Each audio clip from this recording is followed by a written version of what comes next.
les grands groupes n'arrivent pas aujourd'hui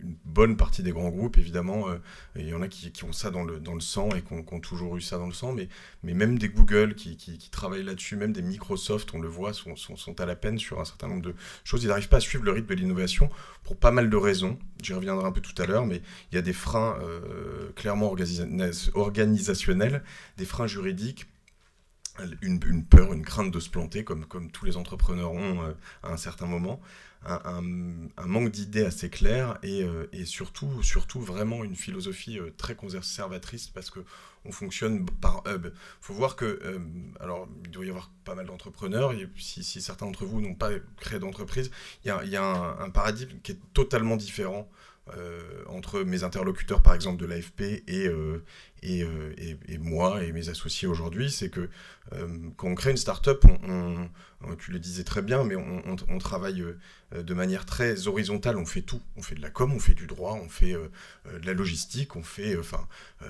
tout. Il y a un moment où on fait tout. Après, on organise, mais au début, on fait tout. Quand on est dans une multinationale, dans un grand groupe, on a un travail qui est subdivisé. Pendant longtemps, pour moi, faire la différence entre, quand j'étais plus jeune, le marketing, la communication, pour moi, c'était un gros tout. C'était ce qu'on balance à l'extérieur, quoi. Et puis, on apprend petit à petit avec des interlocuteurs, on voit tout ça, on progresse.